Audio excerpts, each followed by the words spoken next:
Alright, so here's what I'm going to do. I'm going to do a little bit of a standings recap, looking over the teams in each conference, and just kind of talking about how they've been doing so far, what they've been doing right, what they've been doing wrong, and kind of what their expectations are for the year, I guess. I don't really know. There's not really a set uh, theme that I have going on for these teams. I'm just going to kind of look through the standings and see what each team kind of makes me think of so far through the first 7 or 8 games of the season, however many they played. So, starting with the Eastern Conference. Looking at the top of the conference, you got the 76ers. As of the time I'm recording this, they're 7-1, and they just beat Bradley Beal's Wizards after he dropped 60 points and put his heart on the line, and they still lost. Anyway, Ben Simmons is not quite taking control of the offense like I thought he would after Doc Rivers' hire, but the team is finally well built around Simmons and Embiid. The Corey for Richardson swap was really good, and it will help both teams, especially for the 76ers. It helps them with that much needed spacing. Like, Richardson was a good 3 point shooter, but Seth Curry has the gravity of a really, really good 3 point shooter, and it actually opens up the paint a lot more for Simmons and Embiid. Howard's been a great bench big so far. He's not a starting power forward as ESPN thought, but he's definitely helped the team. Embiid's playing defense, looking like a Defensive Player of the Year candidate. The team just looks cohesive overall. Honestly, like this team, I had them pegged as like a 5 seed going into the season, but I think they could definitely get a home court matchup in the first round, and who knows from there. It's definitely looking like a cohesive, good team. Next down the standings, you got the Indiana Pacers as of the time recording this 6-2. Sabonis is averaging 21, 11, and 7 last time I checked on like 57% field goal, 53% 3 point splits. He's not taking a ton of threes. He's taking like 2 or so a game, but like he's shooting the three confidently, which is really good. He's playing like a bona fide all-star. His fundamentals, footwork, IQ, crazy for a guy his size as a big man.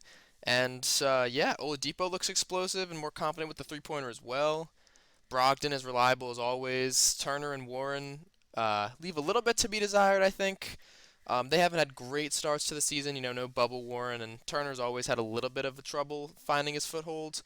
But the team looks solid for a playoff spot, and they look pretty exciting. They have a bunch of guys who could go off for 15 or 20 points on a night to night basis, so definitely a playoff hopeful for sure.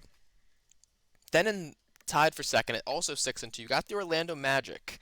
As of the time recording this, Markel Fultz just tore his ACL, I believe, which really sucks. I mean, he just got his bag, and he's finally been, making himself known as a really good NBA player, like he was hyped to be in the draft. But it really sucks for Markel Fultz. But hopefully, he can come back better and stronger than ever.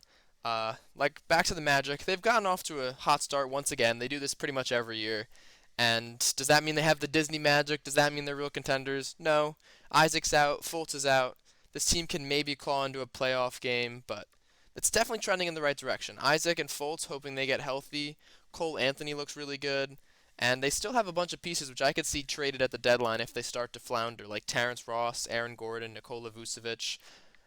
Gordon has never really found his fit in Orlando.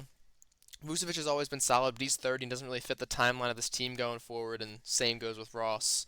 So the Magic are definitely trending in the right direction, but this season, especially with Jonathan Isaac and Markel Fultz out, probably won't be as contending as they thought they were going to be. Then you got the Boston Celtics, now at 6-3.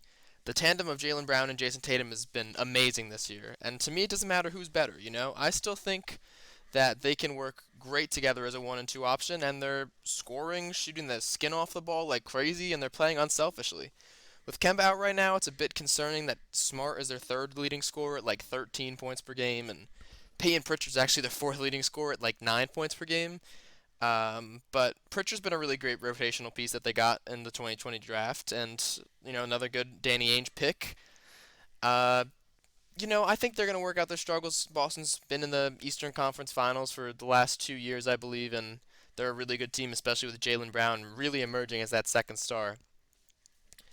Then, in fifth place, you got the New York Knicks. As a New York Knicks fan, I gotta say that New York basketball, 2021 champs. No, not really, but in all seriousness, the Knicks have played competent, cohesive, and entertaining basketball. Thanks to, I guess, Tom Thibodeau and the second coming of Jesus Christ himself, Julius Randle. Randle's averaging like 22, 11, and 7.5 on good efficiency and even playing some defense.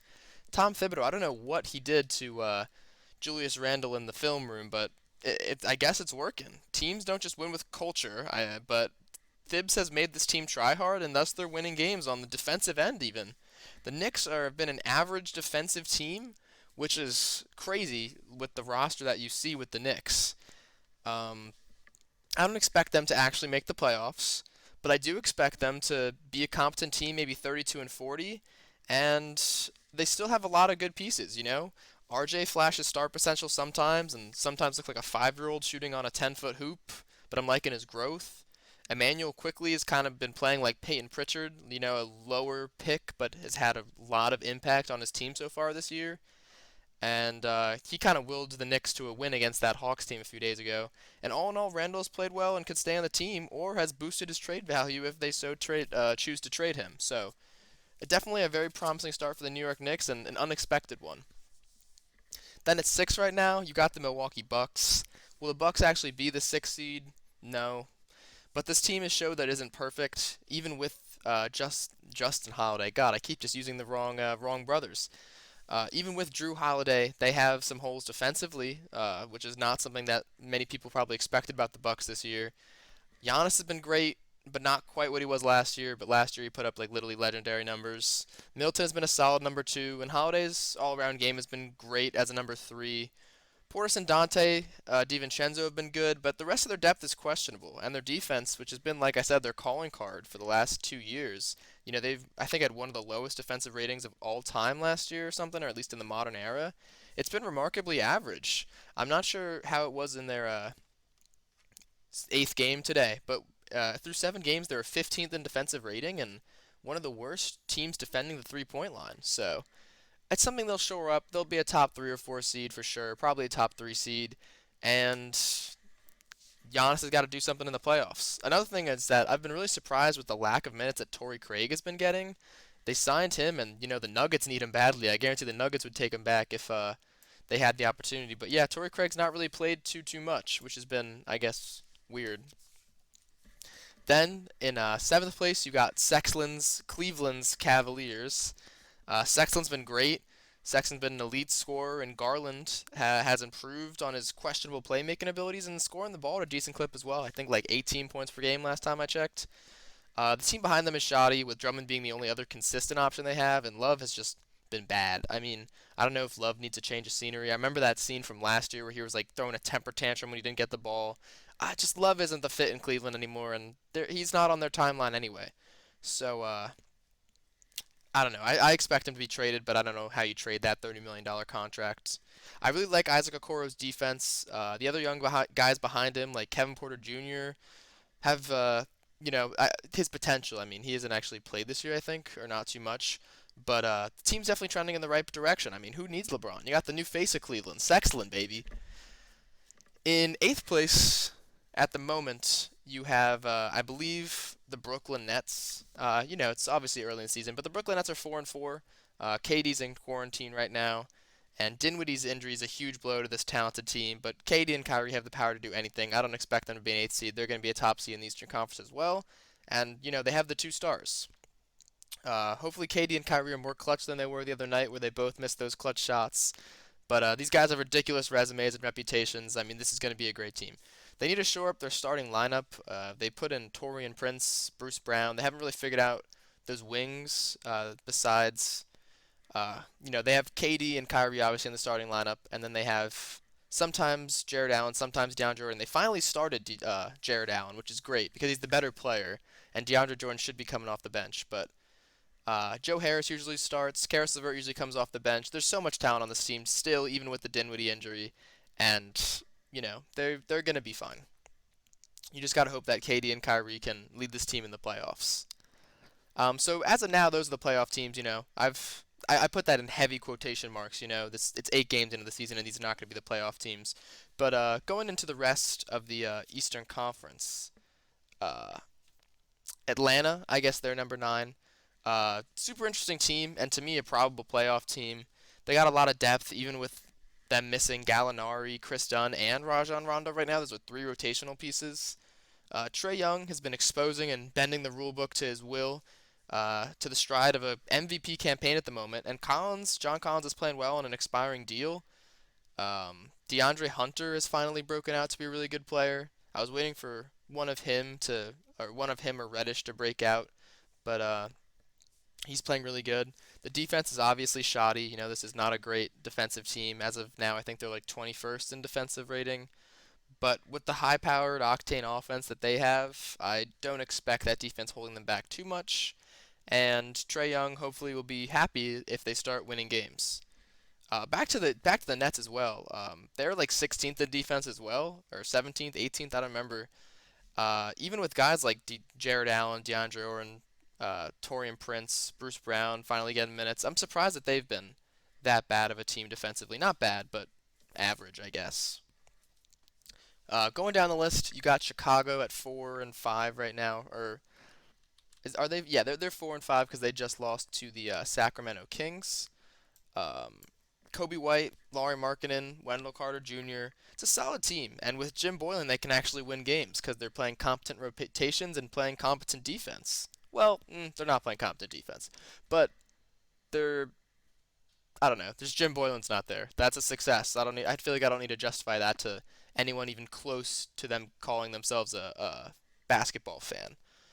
But Levine is an improved passer. You know, the other day against the Trailblazers, his shot wasn't falling, so he became a playmaker. I think he had like 9 assists, and he still hit that clutch shot at the end to get that win over the Trailblazers. Their bigs need to learn how to not get stomped, especially on the pick and roll defense. Wendell Carter Jr. has been struggling mightily on pick and roll defense. But still a young team, and they should be around this 10 seed once the season wraps out. There's a lot of optimistic Bulls fans who are like, yo, they can be the 7th seed, the 8th seed. I don't think they're going to be up there, but there's definitely talent on this team, and they need to figure out what talent stays, honestly. Like, Zach Levine is on the tail end of his deal, I guess. Kobe White, I think he's 2 years away from an extension. Laurie, 1 year away from an extension. Wendell is also 2 years away from an extension, I think. And you don't have enough money to pay all those guys $25 million. So, you got to figure that out, I guess, in the long term. But for right now, Chicago's doing about what I expected. Then next is the Miami Heat. They're at 3 and 4, and I guess this team's having a bit of a layover after their miracle finals run in 2020. Adebayo's been good. Hero's been okay, not as good as James Harden. I still don't know why the Heat did not do the James Harden trade if it was actually proposed as it was in the headlines and the news. And Butler has struggled a lot. In their most recent game, the one tonight, he played pretty well. I think he had like 28 points or something and a good amount of rebounds and assists. But I think he might be dealing with like a nagging injury or something. I don't know. Jimmy Butler, I assume can turn around. He's one of the hardest workers in the NBA, and even if he's not scoring and rebounding and assisting, he's still doing a bunch of intangibles and playing great defense. But even those intangibles have not really been on display starting the season. D-Rob, Duncan Robinson's top three shooter, and he's shooting crazy from three. I think he's shooting like 52% or something as of now. And usually when guys are shooting 50% from three, you're like, oh, like that'll like simmer down once the season go on. I mean, Duncan Robinson can't shoot 50% from three, man. It's not going to be 50, but he's going to shoot 42, 43, 44, maybe even 45% from three. He's just so good at shooting the three-pointer, and that's going to give him a big contract after this year. I think he's on an expiring contract, so I still love, the grit and grind of their team overall. Precious Achua fits into that Heat culture.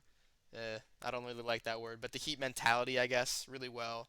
They should still recover and be a 4 or 5 seed, and they still have deep playoff potential. So it's not a team you want to sleep on right now. Then you got the Charlotte Hornets at 3 and 5. Hayward just dropped 44 as of today, and that was his career high, which is surprising. He averaged like 23 in Utah, and he never put up 44 as a great scorer, which is pretty surprising to me.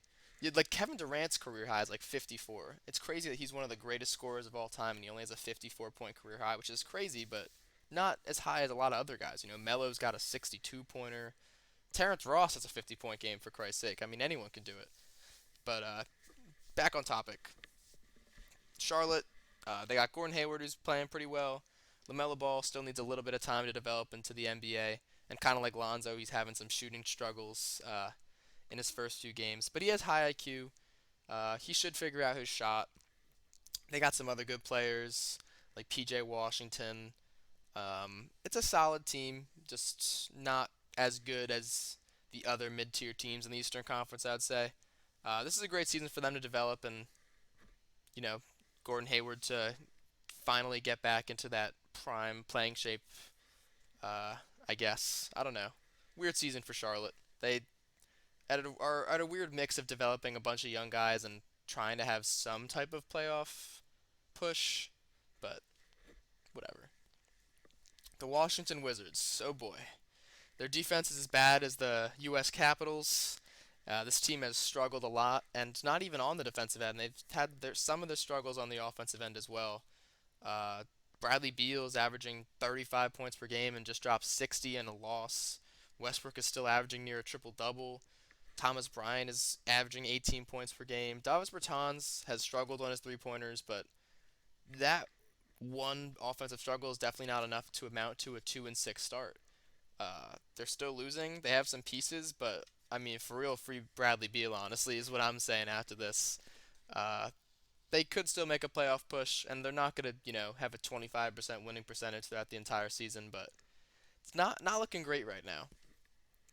Toronto Raptors now 1-6. This team needs to fix things quick. I mean, in Game 7 of the NBA season, Siakam finally played well, but it came in a loss. I think he had like 32 and 12 rebounds or something like that, but this team with Siakam is literally spinning, pun intended, out of the playoff race. They have the vets, they have the talent, but I mean, regardless, even if they make the playoffs this year, like, what's the future with this team? Kyle Lowry's an expiring contract, and he's like 34, 35. Van Vliet just got the bag. Siakam just got the bag. Where is your room for improvement on this team? I do think they'll make the playoffs this year, but I don't really know what the future of this Toronto Raptors team is. You got to hope that Siakam starts playing up to the potential that we saw from him and not what he's been playing like this year. And finally, at 1-7, we got the bottom ceiling, no, cellar dwellers. I don't really know what it's called. The Detroit Pistons. They suck. Yay, Jeremy Grant is averaging good numbers. Get well soon, Killian Hayes, and trade Derrick Rose. It's all about all I got to say about Detroit basketball. So that's pretty much all I have. I mean, let me know what your guys' thoughts are on these NBA teams, these Eastern Conference teams, about 8 games into the NBA season, and I'll see you guys later. Peace out.